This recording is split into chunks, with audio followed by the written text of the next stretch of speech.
Good morning. তো দেখো সকালবেলা আমি একদম স্নান টান করে একদম রেডি। কালকে তো বাবা বাড়ি থেকে এসেছি। তো এসেছি হচ্ছে বিকেলের দিকে। স্নান করে এসেছি, এসে তো আর স্নান করিনি, হাত মুখ ধুয়ে ফ্রেশ হয়েছিলাম। তো দেখো সকালবেলা স্নান করে নিলাম, কারণ ধুলাগুলো চানি টানি করে আসলে স্নান না করে ভালো লাগে না।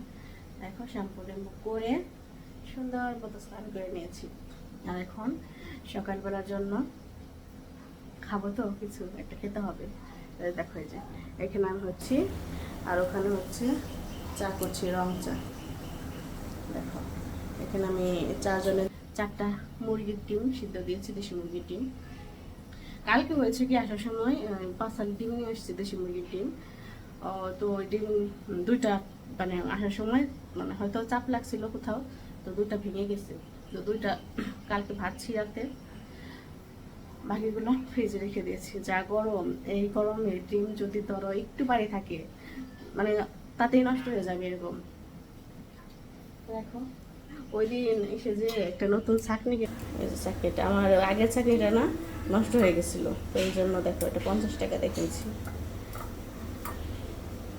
আমি দামাদামি করতে চাইছিলাম, কিন্তু তোমার দাদা ভাই দামাদামি করতে পাই নাই, যা চাইছে ওইটা দিয়ে নিয়ে আসছে। তো চলো সকালবেলা চা ডিম সিদ্ধ হয়ে যায়, একটু পরে হচ্ছে আম কাটবো, মুড়ি দিয়ে মাখবো ভাবছিলাম, কিন্তু হচ্ছে মুড়ি অল্প আছে। আর কাটবো সবগুলো, আম যতগুলো আছে মনে হয় 4টা মতো রয়ে গেছে। তো কিছু এভাবে মানে খালি খাবো, আর হচ্ছে কিছু হচ্ছে মুড়িতে মাখবো, মানে যে কয়টা হয় আর কি। তো চলো টাটা। দেখো ঘেমে আমার দেখো একদম কি হয়ে গেছে।